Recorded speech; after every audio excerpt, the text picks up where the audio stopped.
Pronto, boa tarde pessoal, a aula está sendo gravada agora.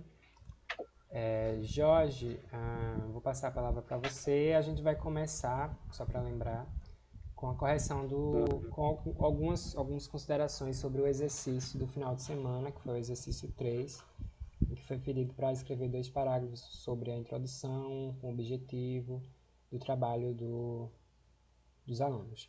Tudo bem? Deixa eu passar para você. Pessoal, boa tarde também a todos. Boa tarde. Vamos iniciar a nossa aula.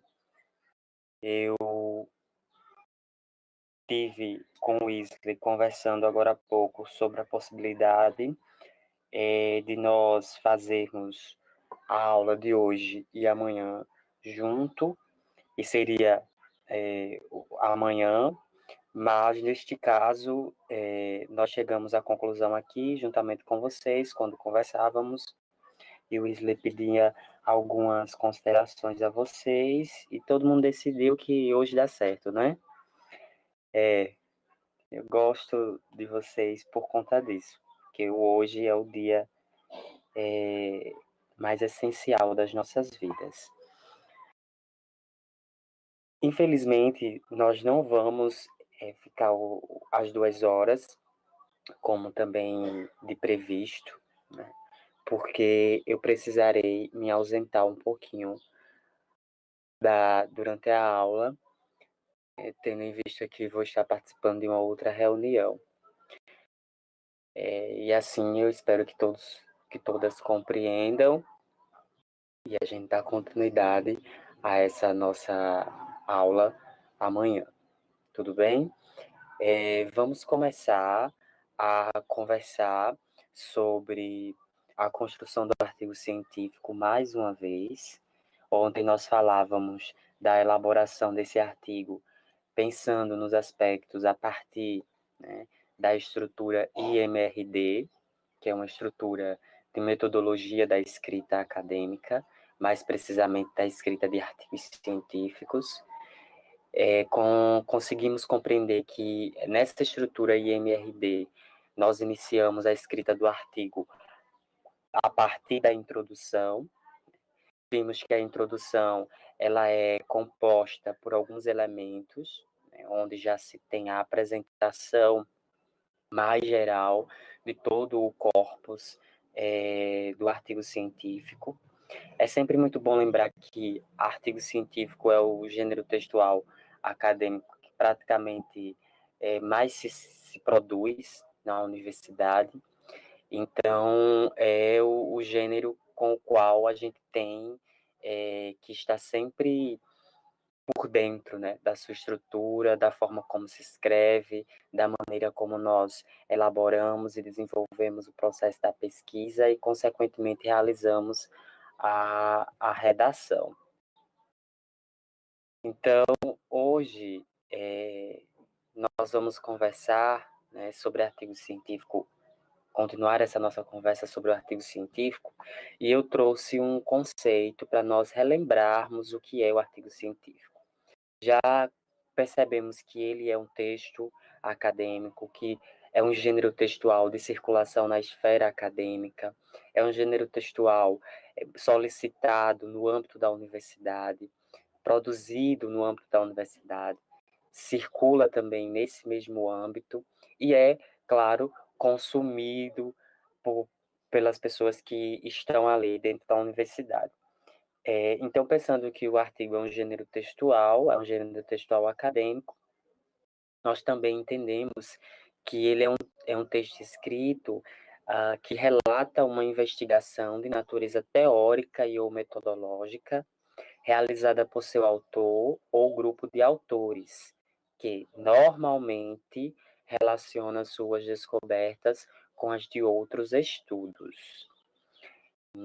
E isso também já foi pontuado aqui ao longo do nosso curso.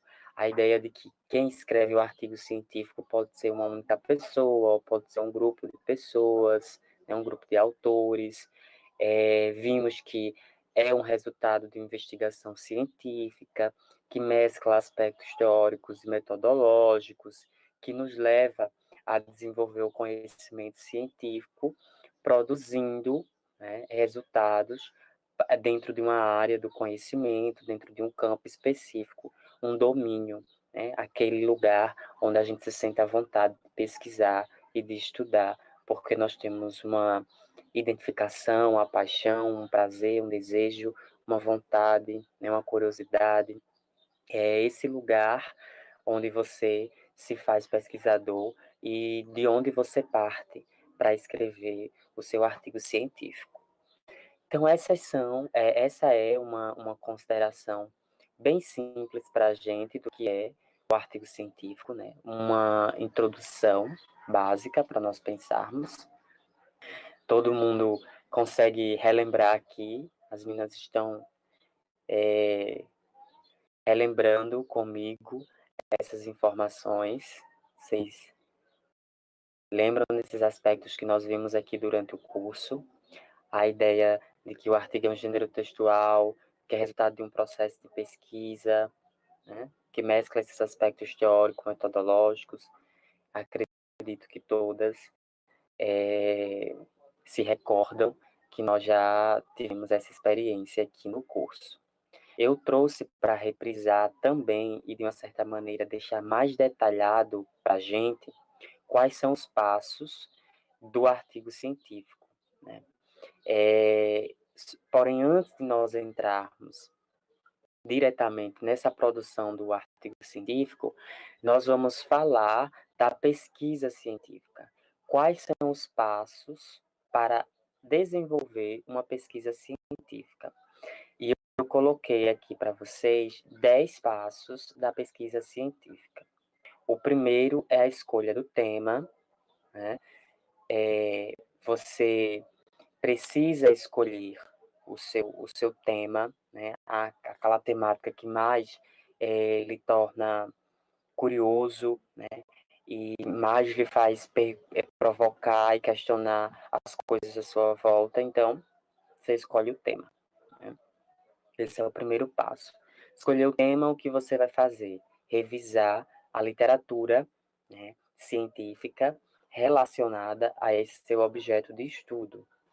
Eu estou colocando os passos da pesquisa científica porque ontem, antes de iniciar a discussão sobre a estrutura IMRD, era necessário que nós entendêssemos esses passos que eu falei para vocês, porém sem apresentar essa estrutura que eu coloco aqui dos 10 passos da pesquisa científica.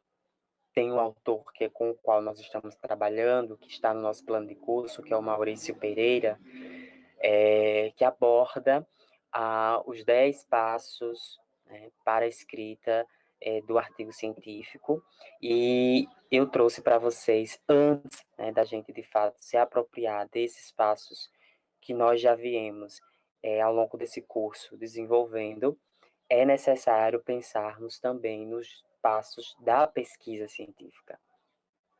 Então, depois que você escolhe o seu tema, você faz a revisão da literatura, né? Você vai buscar os livros, vai buscar as fontes, as referências, os autores que, de uma certa maneira, dialogam com esse objeto que você desperta interesse. Depois, durante essa pesquisa científica, é necessário que você construa uma justificativa. Justifique para si e para as pessoas, né, em sua volta, o porquê, o para quê, quais são os motivos que te levam a desenvolver esse estudo. O quarto passo é a formulação do problema.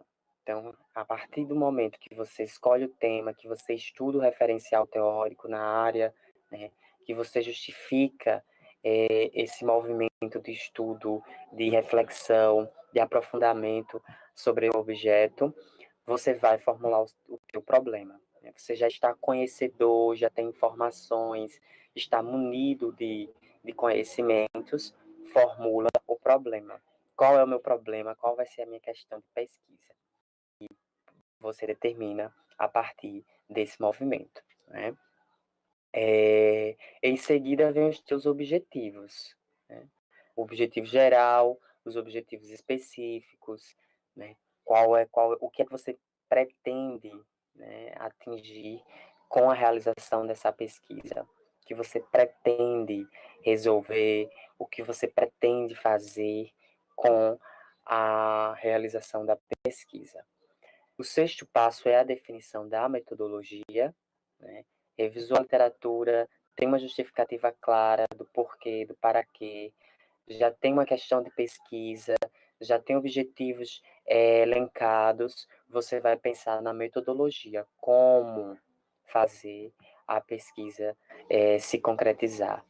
E aí entram os passos mais voltados para essa segunda parte da estrutura IMRD que nós estamos trabalhando, que é a parte dos resultados e da discussão, certo?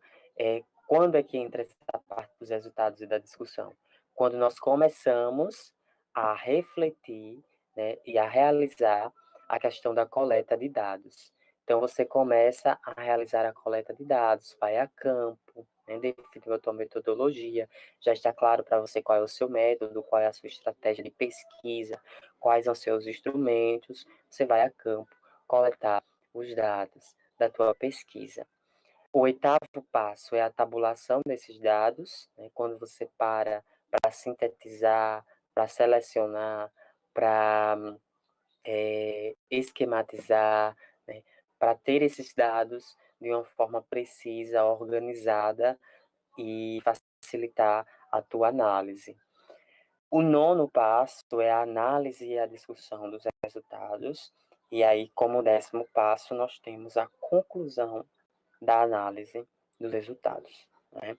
Então, basicamente, neste nosso encontro hoje, nós vamos estar focados na tabulação de dados, na análise e discussão dos resultados e na conclusão da análise dos resultados. Entendido, pessoal? Ótimo, né? Porque ontem nós estávamos estudando sobre, a nossa aula foi sobre essa ideia, né, da introdução, da metodologia, né, que de uma certa maneira engloba a questão, também dialoga com o teu referencial teórico, e hoje a gente vai estudar essa segunda parte da estrutura IMRD, que é a tabulação de dados, a análise e discussão dos resultados e a conclusão dessa análise.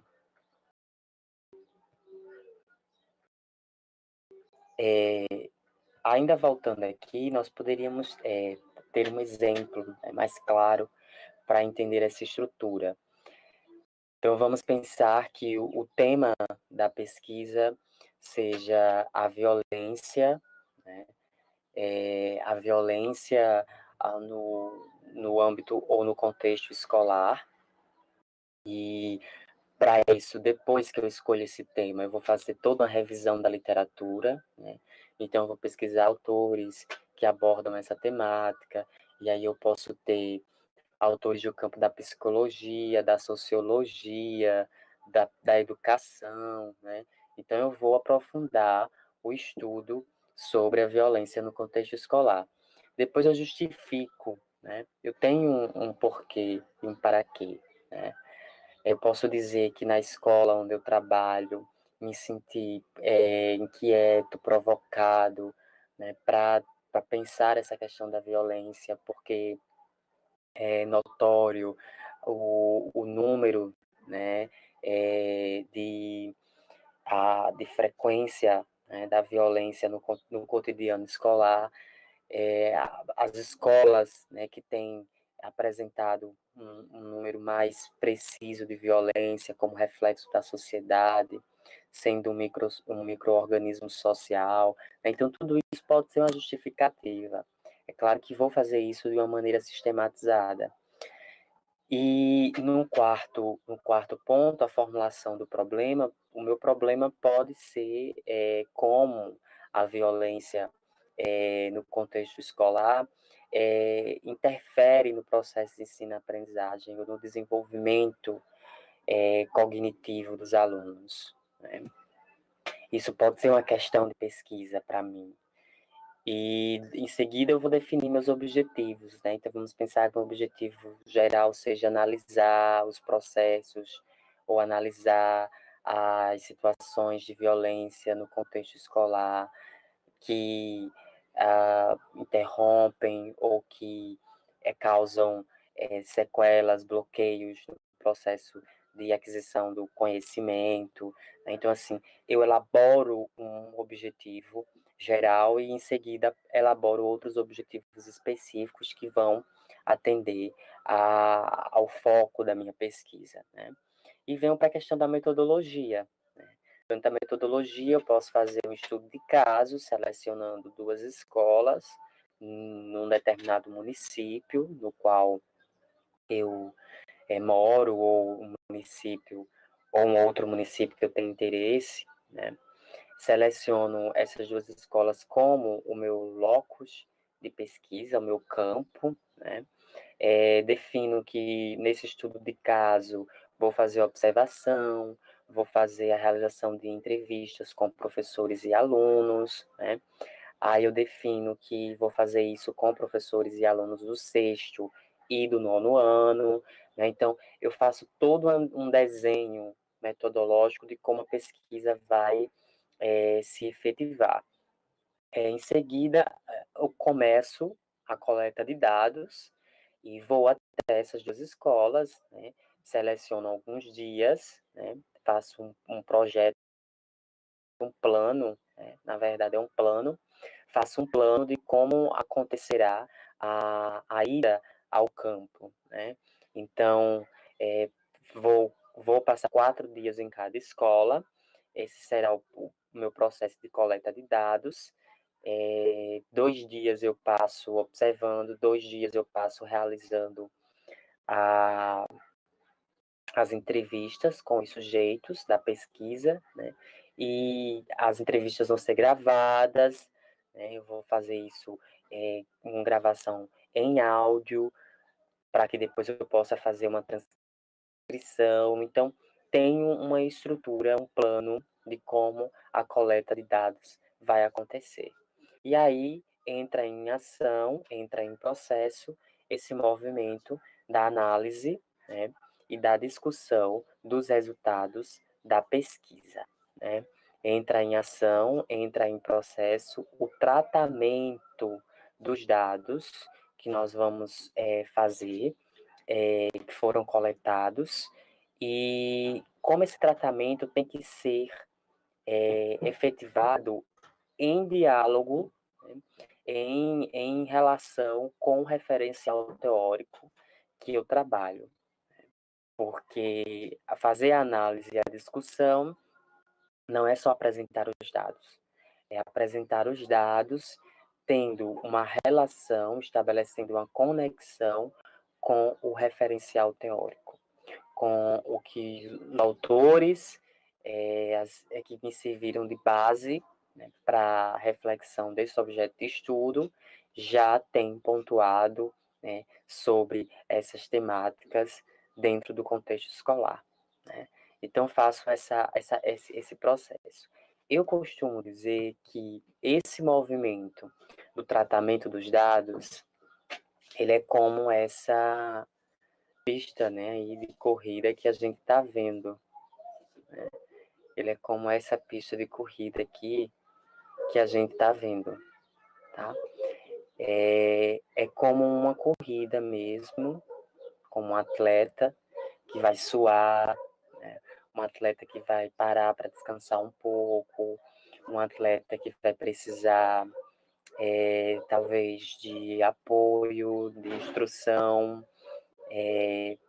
mas e é um atleta que usa, né, o seu corpo para conseguir atingir determinados objetivos na corrida, no percurso. No nosso caso, é um atleta, um autor, né, do artigo científico, que utiliza todo esse seu esforço cognitivo para a realização do tratamento dos dados. Algo interessante aqui, o atleta não pode ser substituído. Então, você vai atuar o teu trabalho, né? Vai fazer a análise desses dados. É você quem tem que desenvolver essa análise. Sou eu que tenho que desenvolver essa análise, né? Vai ser outra pessoa por mim que vai fazer isso. É claro que isso não significa dizer que de repente eu posso fazer da melhor maneira possível, ou que eu posso fazer da maneira mais adequada possível. De repente, esse meu tratamento dos dados, do jeito que eu desenvolvi, pode apresentar algumas incoerências, pode apresentar algumas questões que futuramente eu perceba. Porém, quando a percepção, eu não simplesmente me enxergo como alguém que fracassou naquela pesquisa. Eu me enxergo como alguém que pode aperfeiçoar, né, um novo processo de pesquisa, inclusive voltar àquela questão, problema da pesquisa e tentar resolvê-la através de um outro percurso, através de um outro caminho. Ok? Então, a pesquisa científica precisa ser vista também por esse viés, o viés da transformação pessoal como pesquisador. Dentro dessa questão do IMRD, dos resultados e da discussão, mais precisamente desse outro processo, eu coloquei para vocês um roteiro. O roteiro é o seguinte: você vai sintetizar os resultados obtidos. Vocês têm uma série de dados que foram coletados. E aí esses dados podem ser várias coisas que servem como dados, né? Os documentos da escola, por exemplo, onde eu estive fazendo essa análise da violência no contexto escolar, né? Planos de aula dos professores podem me servir de dados.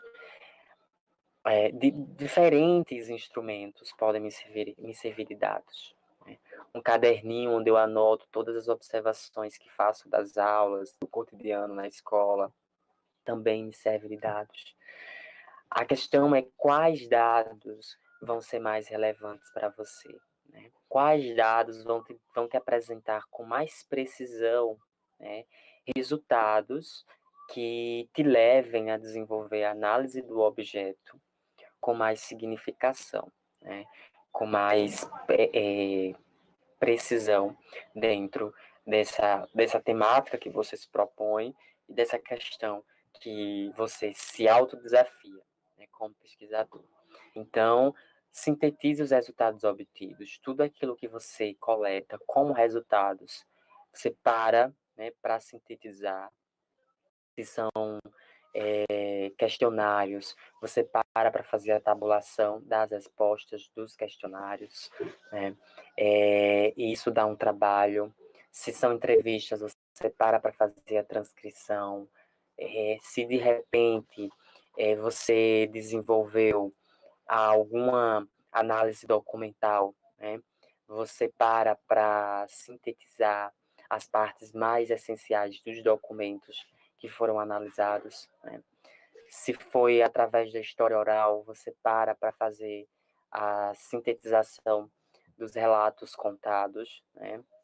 Foi através de autobiografias, você para também da mesma maneira para fazer a sintetização das partes autobiográficas que mais vão fazer sentidos para o teu trabalho. Então, esse é o momento de sintetizar os resultados obtidos. E aqui veja que eu estou falando de dados muito mais qualitativos, mas você também pode ter dados quantitativos, né? Com os questionários, por exemplo, quantas pessoas responderam a essa pergunta, né? Com a porcentagem de crianças ou de adolescentes que demonstraram sentir medo da violência na escola, né? E aí eu faço um gráfico com esses dados. Então, esse é um movimento de sintetização dos resultados que obtenho da pesquisa. O outro passo dentro desse roteiro é evidenciar as conquistas alcançadas com o estudo. Gente, o que você conseguiu é muito importante.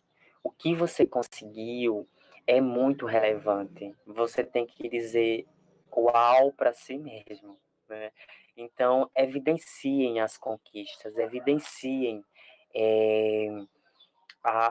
tudo isso coletado tem um grau de relevância, tem um grau de importância, de legitimidade muito profundo para a tua área, né, de formação, para a tua área de pesquisa. Então, procurem evidenciar essas conquistas.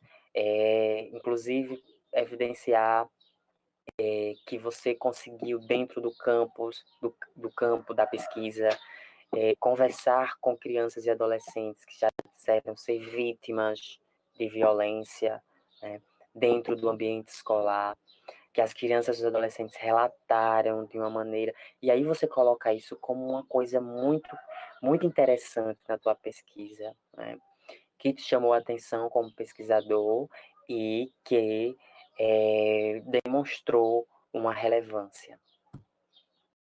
Outro outro ponto desse roteiro que eu coloco aqui, dessa corrida que a gente faz para o tratamento dos dados, que é uma corrida no sentido metafórico, não é uma corrida que a gente tem que fazer de todo jeito, correndo, né?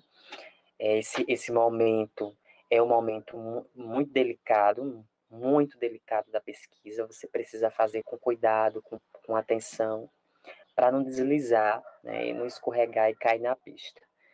Então, é interessante que você indique, dentro do processo do teu trabalho, algumas limitações também, né?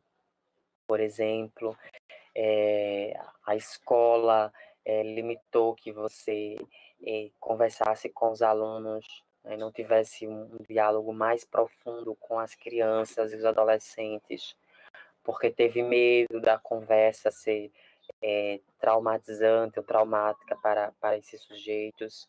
Então, isso foi uma limitação colocada no teu contexto da pesquisa, né? E você coloca também algumas reconsiderações, né? Pontua isso e demonstra algumas considerações, né? Para que fique claro às pessoas que vão ler o seu texto que as dificuldades existiram e mesmo assim você conseguiu saltá-las, né? Sobressair. Pois bem, este é um fragmento, todos estão visualizando direitinho esse fragmento? Vão dando feedback. Ótimo, ótimo, pessoal. Então, este é um fragmento que eu coloquei aqui pra gente.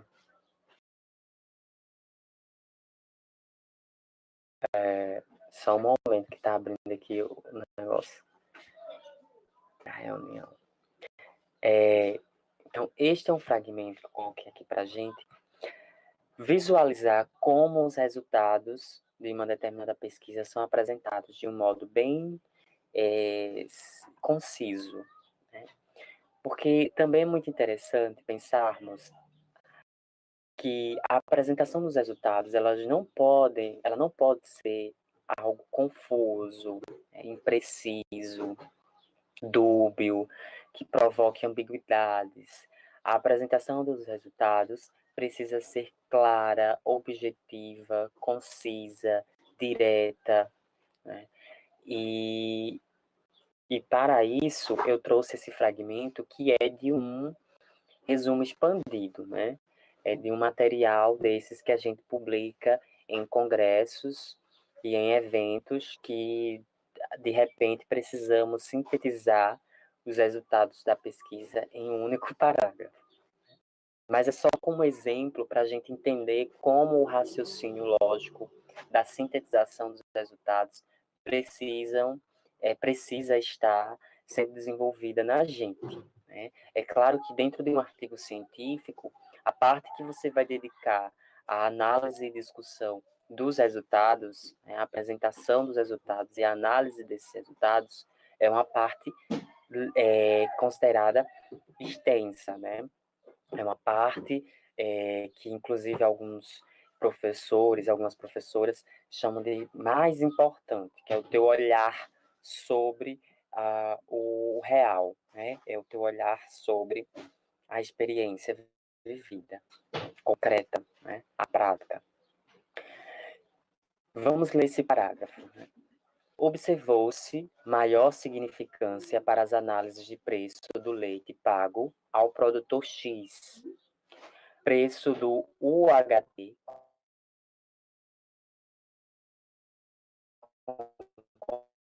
preço do produtor X, preço da mussarela, preço do HT, desculpem, não é X, é versus.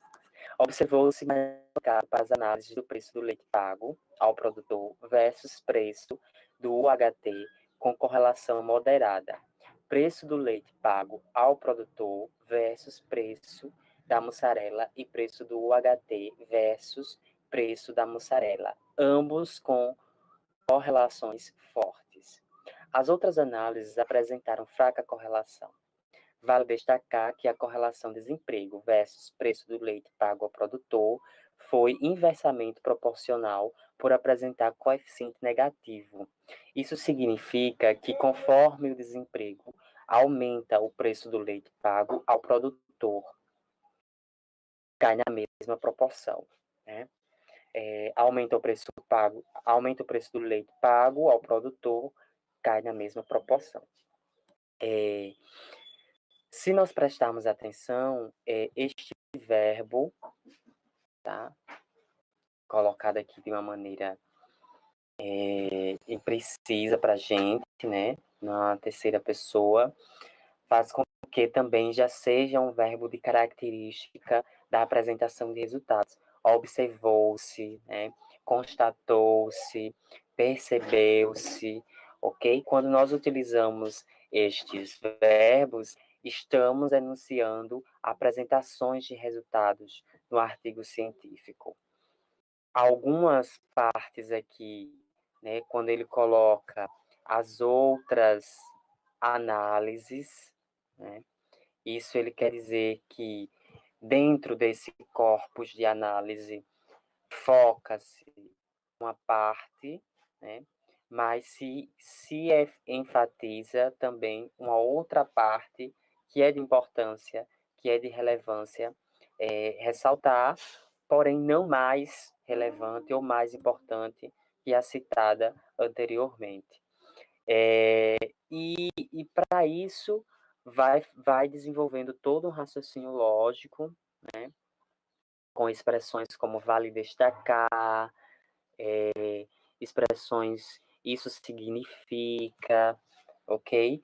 São expressões que facilitam também a clareza do que você está analisando como dados apresentados da tua pesquisa. Então, esse fragmento é para nós percebermos como os resultados podem se manifestar diante da produção escrita, né? Através de diferentes técnicas que você desenvolve, e uma delas que eu estou mostrando aqui para vocês é a utilização desses verbos, a apresentação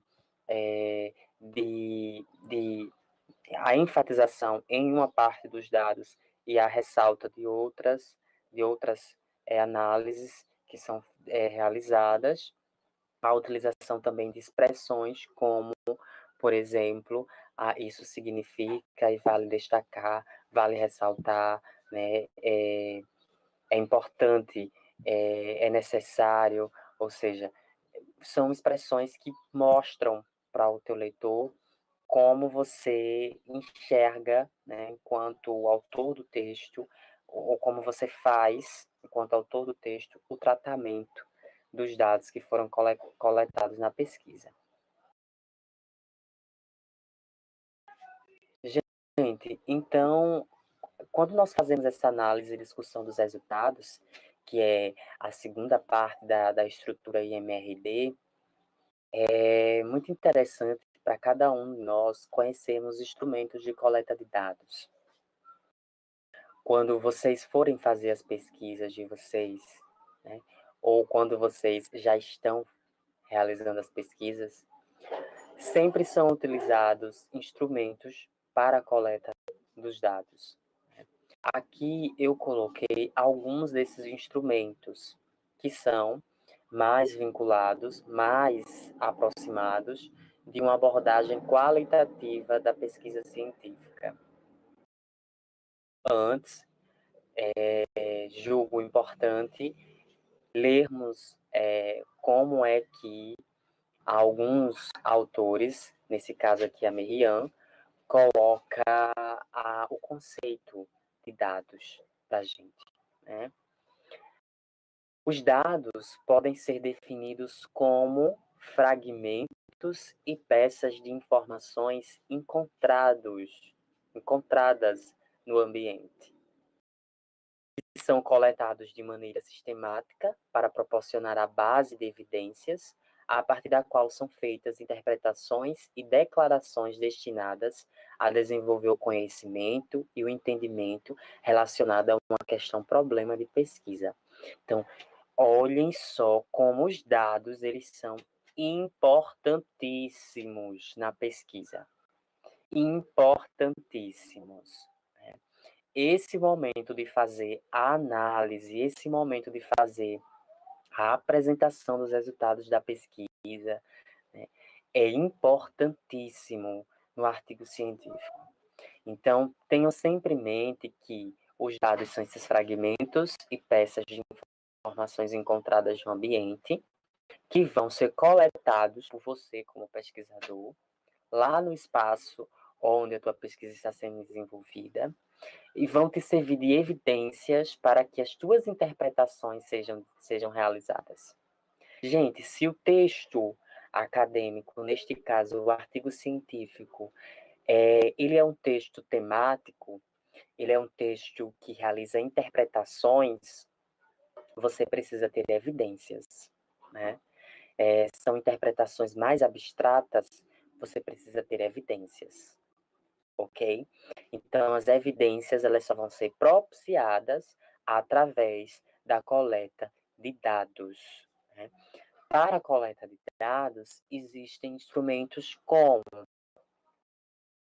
os questionários, que nós já falávamos agora há pouco, que são instrumentos nos quais a gente elabora algumas perguntas normalmente fechadas, mas existem questionários também de perguntas abertas, de perguntas a serem completadas, aliás, de alternativas a serem completadas.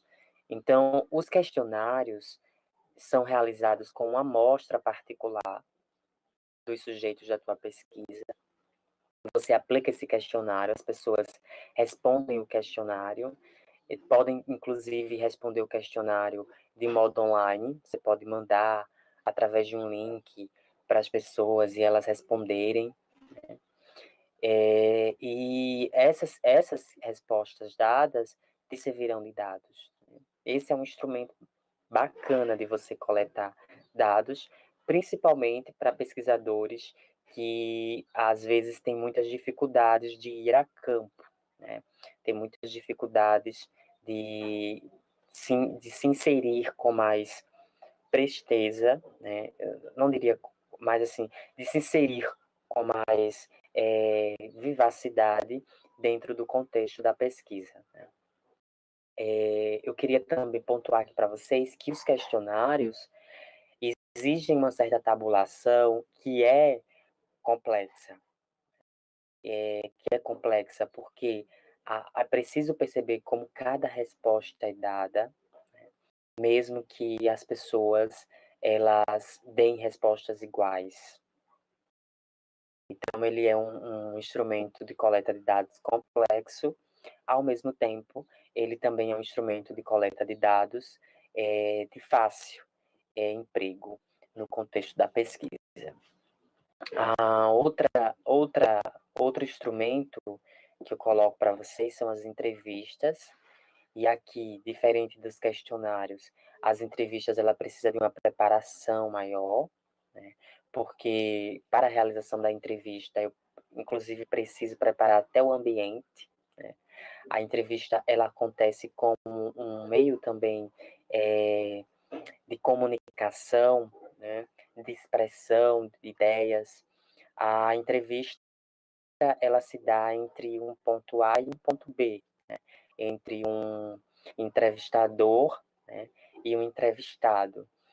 A relação aqui, ela precisa ser mais vista de um modo, vamos dizer, de um modo planejado, né? Então, eu não só planejo os pontos da entrevista, né, se for uma entrevista semi-estruturada, né, como também eu planejo o ambiente onde a entrevista vai ser realizada, né?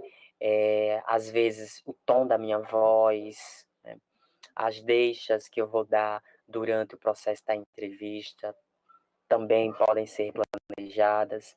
Então, a entrevista, ela diferencia do questionário nesses aspectos. O questionário são questões, né?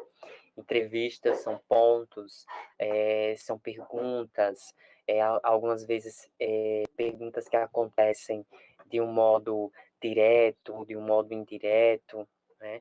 Então, existe essa diferença aqui básica entre os dois instrumentos de coleta de dados. A Beta colocou, atualmente, isso está bem frequente. Você está se referindo ao instrumento dos questionários. É isso, Beta? Online, a questão online, verdade. Isso. Tem sido bem frequente, justamente por conta dessa nossa vida eclética na universidade, né? Essas demandas que são muitas, inclusive entre os professores, né? Também eles têm optado para trabalhar com essa estratégia do desenvolvimento dos questionários de modo online. Pessoas que fazem tese, dissertação, aplicam, às vezes, questionários de modo online, né? Isso não torna a tua pesquisa mais fraca, né? Na verdade, tudo está alinhado, como eu dizia a vocês nas aulas anteriores, tudo está alinhado. Se dependendo do meu objeto de estudo, da minha questão de pesquisa, os questionários são instrumentos apropriados, então eu vou desenvolver questionários, né? E a tecnologia está aí para nos facilitar esse processo, para permitir que se dê de uma maneira mais significativa, não é verdade? Então, dando continuidade a esses instrumentos que eu coloco para vocês, foram apenas esses três. O terceiro é a observação. Este é um ponto muito importante da pesquisa, porque, inclusive, existe uma observação participante, existe uma observação que eu faço sem, de uma certa maneira, participar mais ativamente do contexto da pesquisa, né? E a observação é um movimento no qual eu estou ali desenvolvendo um olhar pensante. É necessário que eu tenha eu gosto muito de pensar a observação a partir de registros, né? Então, eu olho o que está acontecendo, anoto, né? Aconteceram esses passos, esses movimentos, essas questões foram vistas e percebidas, né? Foi notado que, né? Então, assim, faz todo um registro do que você observou. É muito bom você ter esse diário, né? Pode até ser visto também como um diário de campo. O diário de campo é um instrumento de coleta de dados que alguns pesquisadores utilizam na realização das suas investigações. Então, você pode ter um diário também para registrar as observações que faz ao longo da pesquisa. Então, gente, aqui foi colocado para nós 3 instrumentos de coleta de dados: os questionários, as entrevistas, as observações, né? Vocês têm outros instrumentos também que podem ser desenvolvidos. Na pesquisa qualitativa, eu pontuo os questionários, as entrevistas e as observações. Tudo ok?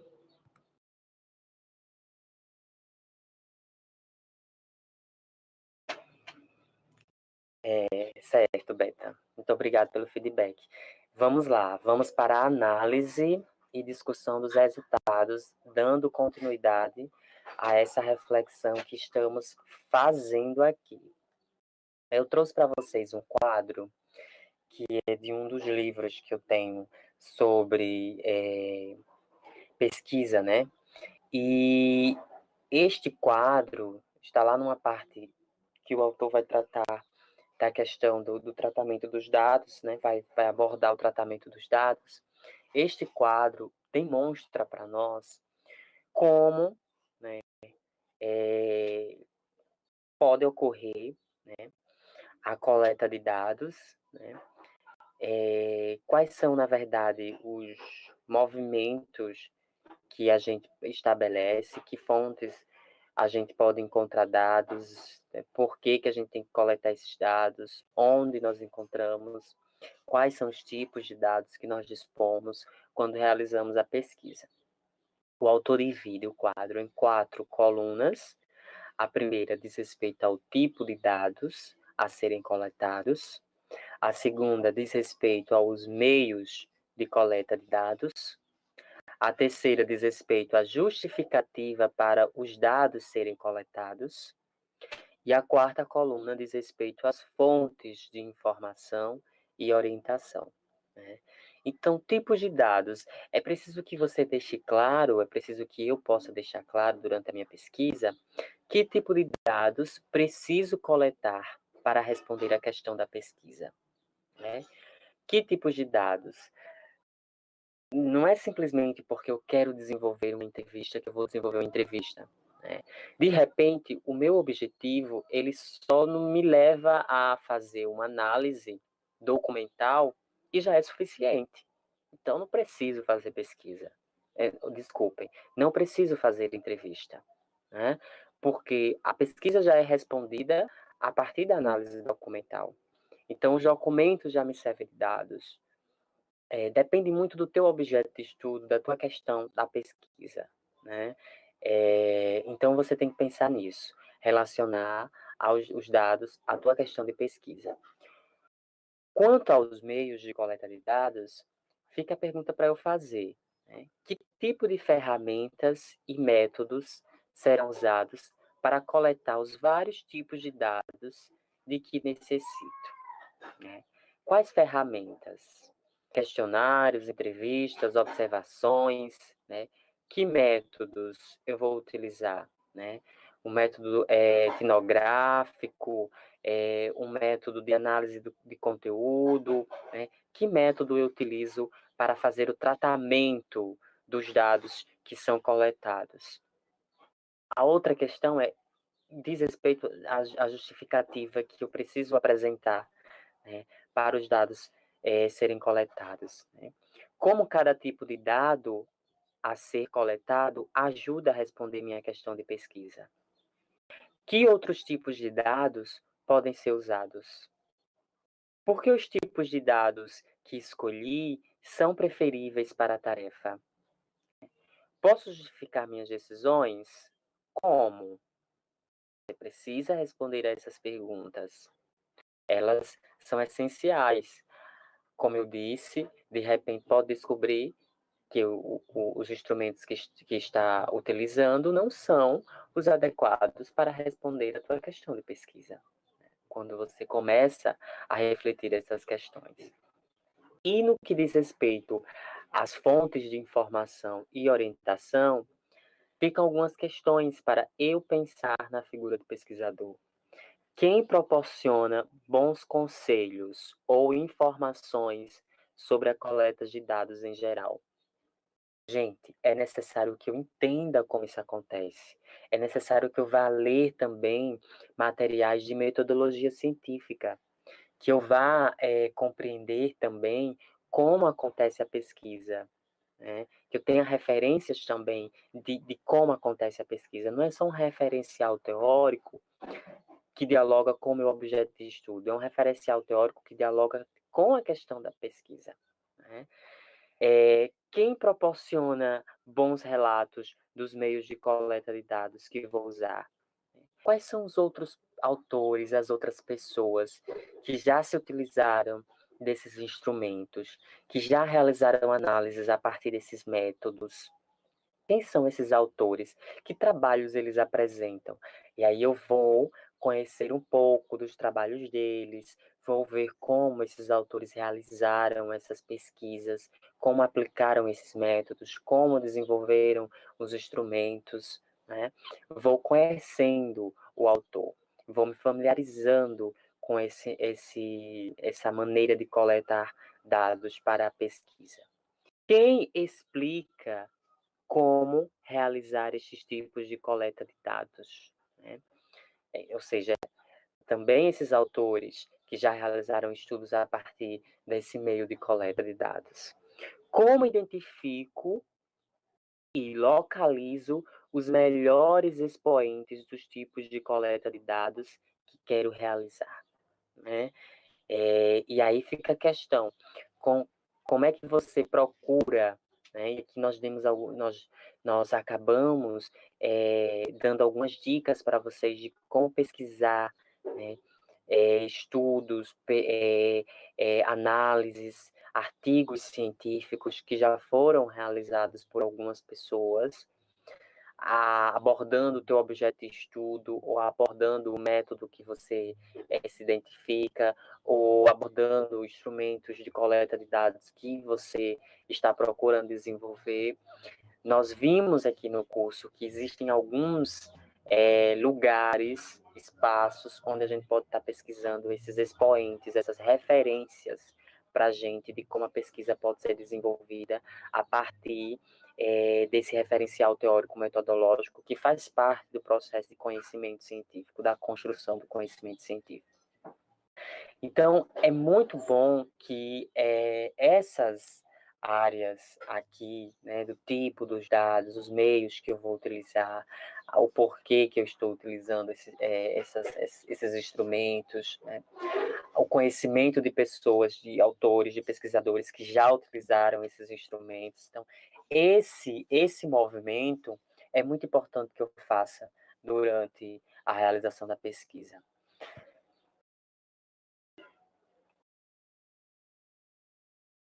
E aqui, para ir seguindo a nossa discussão, eu pontuei, né, basicamente mais três passos de como vocês podem desenvolver, ok, a escrita dessa parte da análise e discussão dos resultados, né?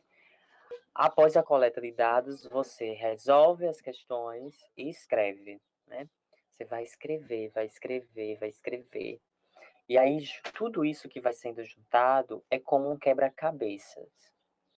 Porque você vai precisar apontar os dados que foram coletados, você vai colocar reflexões tuas que não são subjetivas, mas reflexões de pesquisador a partir de um referencial teórico, né? Você vai fazendo uma junção de partes que te dá a composição da análise dos resultados. Por exemplo, eu escrevo um parágrafo apresentando dados mais estatísticos, né? E depois eu venho com outro parágrafo que eu já faço uma análise desses dados que foram apresentados, correlacionando com informações, né, de outras pesquisas desenvolvidas por outros pesquisadores de nome no campo com o qual no qual eu estou me situando. Eu pontuo, vamos dizer, se foi uma entrevista que realizei, eu pontuo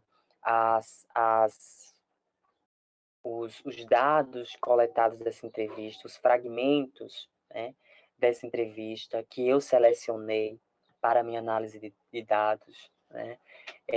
Vou pontuando fragmento, né? Então, na questão da pesquisa que eu falava, da suposição de investigação sobre a violência no contexto escolar. De repente, se eu realizei entrevistas com professores, né?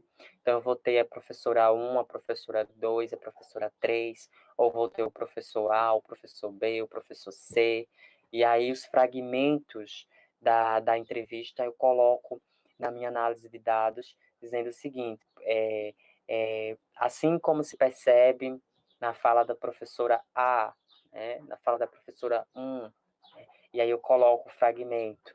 Depois que eu coloco esse fragmento, eu venho com 1 ou 2 parágrafos fazendo uma análise do que foi percebido, do que foi evidenciado pela fala da professora, né? Então, é um quebra-cabeça, né? A análise e a discussão dos dados é esse quebra-cabeça que a gente monta, com dados, com referencial teórico, com a nossa reflexão de pesquisador. Então, é preciso que possa se ler com bastante atenção todas as informações que foram coletadas. Ler com bastante atenção, separar, selecionar, organizar, né? Definir como vai ser a estrutura do teu raciocínio na análise e na discussão. Primeiro eu venho com isso, depois eu apresento isso, em seguida eu venho apresentando essa questão, por último, eu finalizo a análise dessa forma, né? Ou seja, eu faço toda uma estruturação de como vai acontecer o meu processo de análise dos dados que foram coletados. Desenvolvo essa análise, como eu havia dito já, né, fazendo relação com o referencial teórico que estudei. E escrevo apresentando dados conectados à lógica da pesquisa. Diz respeito a esse fato, né, de que eu desenho uma lógica, ok? Para a análise dos dados. Eu desenho os momentos, eu planejo como vai acontecer cada parágrafo, né? Eu planejo quais são os dados que eu vou realmente pontuar, né, durante o meu texto, referente a essa parte do artigo científico que diz respeito à análise e discussão dos resultados. Pessoal, entendido essa questão da metodologia IMRD, vocês têm alguma dúvida?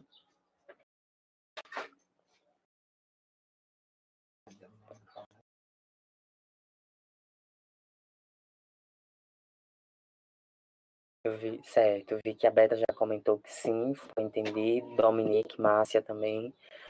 Ótimo, né? Essa metodologia é uma metodologia que atende aos requisitos, aos pré-requisitos para publicação em periódicos, né? Normalmente em periódicos, e de uma maneira geral também nos eventos científicos.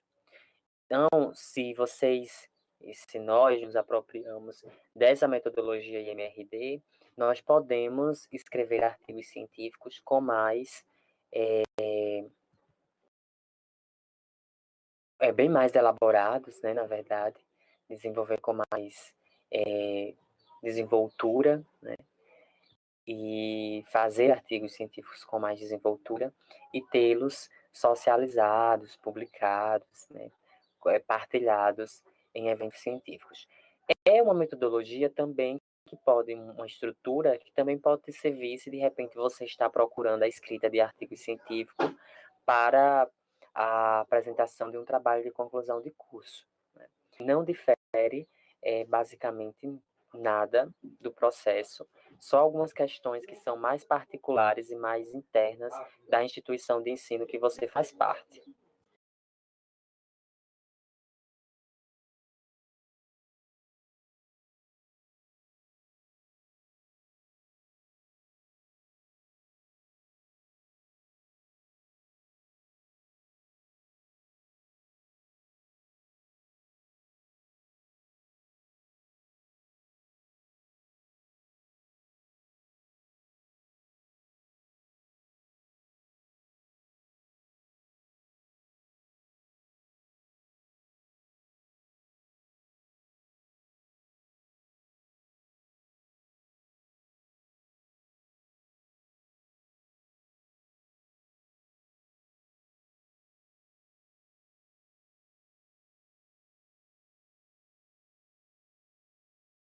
Atendido. Então, são essas questões, né, que havíamos dito até o presente momento. Vamos entrar para a conclusão desse artigo, já que as meninas aqui não apresentaram ainda nenhuma dúvida, vamos entrando aqui na conclusão. Quais são esses aspectos da conclusão que eu recomendo para vocês? Eu recomendo que a gente não repita o que já foi dito nos resultados e discussões. Tem pessoas que repetem a mesma estrutura, às vezes repetem até frases que já foram colocadas anteriormente, né? Repetem enunciados que já foram colocados anteriormente, porque parece que quando você vai escrevendo, que chega na conclusão, você já está sem fôlego, né? Parece que já está sem conseguir mais respirar direito para finalizar o texto do artigo científico. Eu recomendo que, caso isso aconteça, você para e escreve a conclusão outro dia, né? Escreve a conclusão outro momento. Não inventa de escrevê-la assim, se você estiver se sentindo um pouco mais cansado, né, nesses aspectos. Então, procure não repetir o que já foi dito nos resultados e nas discussões, aponte que o objetivo foi atingido, né? Se você demonstrou lá na introdução um objetivo a ser atingido durante a realização da pesquisa, você tem que demonstrar lá na conclusão que atingiu o seu objetivo. Oba, ei, consegui. Você tem que deixar isso claro. Consegui realizar a pesquisa. Demonstrar algumas limitações, porque podem aparecer limitações durante o percurso, principalmente quando você faz para a produção de um trabalho de conclusão de curso, né? Que aí você não tem a oportunidade de ir ao campo de novo para resolver algumas questões que foram limitadas, né? Você tem aquele tempo para fazer a tua produção e, de repente, limitações podem aparecer. E elas podem também ser expressas na conclusão, né? E aí, se você faz isso, o que é que, de repente, é recomendado?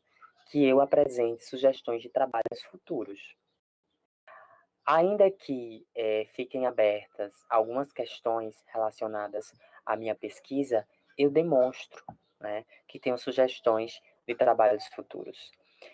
Eu mesmo, como pesquisador, né, ou sugiro que outras pessoas interessadas também façam isso. De repente, eu posso dizer no meu TCC da graduação, que ficam em abertas algumas questões, porque tenho o interesse de desenvolvê-las na pós-graduação. Ou, de repente, eu posso fazer na minha especialização, e isso dizendo que ficam em abertas essas questões, porque pretendo desenvolver em outro momento de pesquisa no mestrado, né? Então, você pode deixar em aberto algumas questões, sugerindo a questão dos trabalhos futuros, ok? Alguma pergunta até o momento, pessoal? A escrita da conclusão, assim como a introdução, ela também não obedece muito a essa questão da quantidade de parágrafos ou de laudas, né? Obedece muito mais ao conteúdo, a como você demonstra de modo conciso e preciso, né, o fechamento do teu trabalho. Dominique aqui pontua: geralmente, ao fim de uma pesquisa, já encontramos outra problemática relacionada que podemos usar para uma próxima pesquisa. Isso é verdade, né? Quando a gente faz a pesquisa, sempre novas questões vão surgindo, isso que é interessante. Novas questões vão surgindo, porque também outros autores que falam daquela temática a gente vai lendo, vai estudando, porque quando nós nos deparamos com o campo, percebemos algumas questões que nos chamaram a atenção, né? Então, geralmente, isso acontece, realmente, né? E por isso que é muito bom sempre deixarmos sugestões de trabalhos futuros. Dizer que a gente não para por ali, né, e que o conhecimento não termina ali. Né? É por isso que alguns autores também falam de considerações finais e não de conclusão. Né? Alguns autores, eu estou usando conclusão porque é o termo que a ABNT coloca, né? Mas assim, alguns autores falam de considerações finais, considerações inconclusas, considerações provisórias.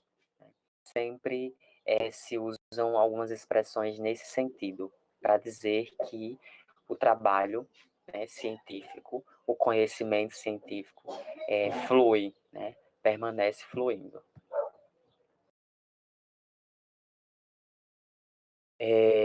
Gente, eu vou procurando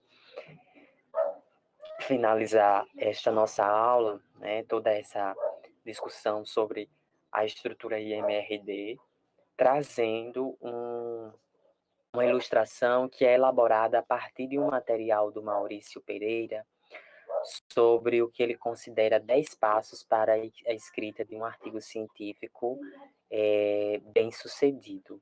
Né? Então, vamos lá. O primeiro passo, ele diz o seguinte: defina o objetivo do artigo. Segundo, escolha o periódico para o qual o artigo será encaminhado. Terceiro, muna-se de guias que facilitem a redação. 4, né? E esse terceiro vocês estão vivendo na prática, porque estão aqui conosco neste curso. Né? O quarto passo é redija a estrutura do artigo. Quinto, complete o texto com as partes que faltam. Sexto, revise o texto diversas vezes. Sétimo, assegure-se de que o artigo é metodologicamente correto. Oitavo, certifique-se de que não há falhas no idioma. Questão ortográfica, a pontuação, isso tudo também faz muita diferença no teu trabalho, sabe? A concordância, são aspectos estéticos que facilitam também a qualidade do teu trabalho. Nono, submeta o artigo para publicação. Décimo, né, lide adequadamente com editores e revisores. Né? Porque, às vezes, o pessoal que é revisor, que é analista, parecerista, eles mandam para a gente algumas considerações sobre o nosso trabalho, pedindo que sejam refeitas algumas questões, pedindo que se adeque algumas partes. E, claro, a gente precisa saber lidar com esses revisores, né? Saber lidar com esses editores, porque pode correr o risco de repente, o parecerista, né, o editor, o revisor, de repente se sentir maltratado por nós, né? Então, a gente tem que saber também se relacionar com esse pessoal, que é para a gente constituir vínculos, criar parcerias, né? Estabelecer conexões e, por isso, fazer com que a produção científica seja significativa, né? E a escrita do artigo científico se dê de um modo bem sucedido por nós. Né? Guimarães Rosa nos diz que cada um tem a sua hora e a sua vez. Né? Você há de ter a sua. Né? Às vezes a gente manda um trabalho, não é aceito. Né? Às vezes a gente quer muito publicar naquela revista, naquele periódico, porque ele é um periódico de renome do nosso campo de estudo, da nossa área de formação. De repente não é aceito, mas a gente vai entendendo que vai chegar a nossa vez, né? Há de ter a nossa vez. Não se perturbe também com a questão da defesa, né? Querer, às vezes, cursar logo todas as disciplinas para defender a tua pesquisa. vá com calma, vá com cautela, né? Vai chegar o momento que você vai desenvolver a defesa, vai fazer a apresentação do teu trabalho. E se você fizer isso com tranquilidade, com meditação, né, com foco, com certeza vai dar certo. Como diz São Bento, reze e trabalhe, não é isso? A Berta comentou aqui, essas são dicas ótimas, né? Muito bom. Obrigado pela consideração. E é isso, pessoal. Há alguma questão a ser colocada para esse momento?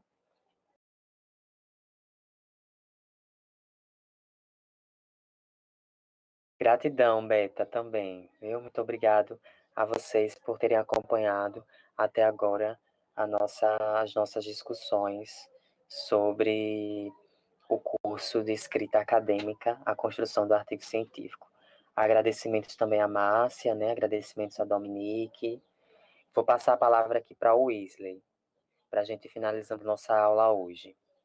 A respeito do material que vocês encaminharam, não se preocupem que será devolvido a vocês com as nossas considerações e amanhã, né, dando tudo certo, nós vamos expor para vocês a análise desse material que vocês colocaram para a gente aqui fazer reflexão.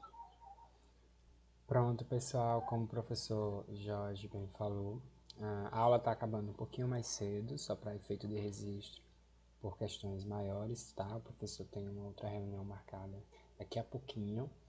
E desta vez a gente não vai ter atividade, tá? Podem se sentir um pouco mais aliviados, porque a gente realmente pressionou muito. Eu sei que a gente pressionou muito para vocês fazerem atividade desde a primeira aula. E nesse momento, para vocês relaxarem um pouquinho, revisem o que vocês fizeram, né? Vejam o que vocês podem melhorar. Tem ainda o exercício de ontem, que eu não sei, né? Que só por enquanto uma pessoa entregou. Ainda tá devendo, né, Márcia? Mas, ó, eu quero que vocês percebam o seguinte: esse esforço e essa pressão para que vocês façam a atividade é no sentido de vocês se autoavaliarem, né? A gente está fazendo uma avaliação coletiva, uma correção coletiva, mas muito mais importante é vocês partirem para a prática, vocês fazerem, vocês perceberem, através dos instrumentos que estão sendo dados aqui, onde é que eu estou errando, entendeu? Quando o professor ele faz uma correção em um determinado ponto ou determinado aspecto, você já olha o seu texto e você já olha o texto do seu companheiro, da sua companheira, com outro olhar. Você já percebe com mais facilidade onde você pode alterar, onde você pode melhorar, onde você pode modificar. E por isso foi pedido que vocês fizessem esses exercícios. Hoje a gente não vai passar nenhum exercício para vocês entregar amanhã, então relaxem nesse sentido. Aproveitem para revisar os textos que vocês fizeram, tá bem? Amanhã a gente vai finalizar o nosso curso. Amanhã a gente vai falar sobre publicações e alguns outros aspectos. E a gente vai trazer os textos de vocês também para publicação, para correção pública, tá? Vocês vão perceber onde pode melhorar, onde está muito bom, porque eu confesso que eu também li textos muito bons, tá? Eu acredito que Jorge também tenha percebido isso, bem coerentes com o aspecto da escrita acadêmica, não é isso, Jorge? Sim, percebi nas leituras que já fiz, nas análises que já desenvolvi, as considerações que eu teci foram poucas, né? São mais de ordem estrutural e talvez de alguns recursos linguísticos como sugestões. No tocante à ideia, ao raciocínio, estão ótimos. Pronto, ótimo. E aqueles medos, aqueles anseios que a gente tinha antes, né, de começar o curso, eu espero que tenha se eliminado, tenha se reduzido, para que a gente possa escrever com mais confiança e na dúvida a gente pede para alguém, algum colega, revisar o texto da gente, ver se está claro. Eu sempre quando eu repasso o texto que eu faço para alguém alguém dá um parecer, eu só pergunto logo, você entendeu? Aí eu peço até para a pessoa dizer o que foi que entendeu. Porque se a pessoa disse exatamente aquilo que eu disse no texto, ou que eu queria dizer no texto, então é porque eu fui claro. Se a pessoa disse outra coisa totalmente diferente, ou com algum ponto meio torto, foi sinal que para mim eu não fui claro.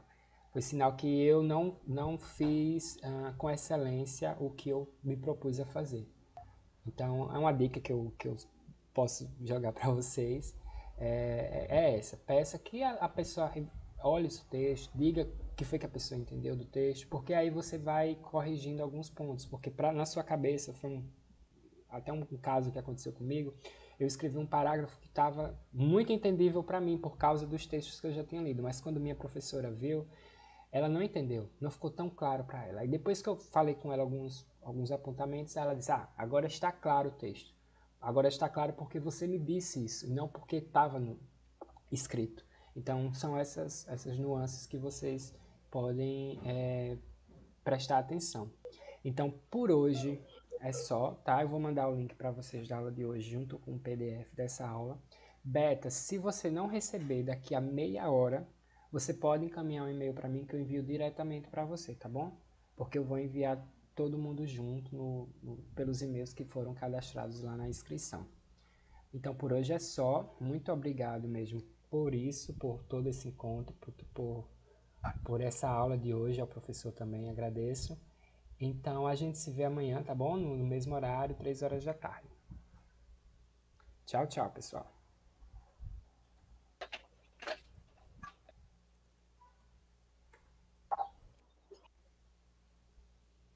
O clima tá ótimo, Márcio. Tá ótimo mesmo.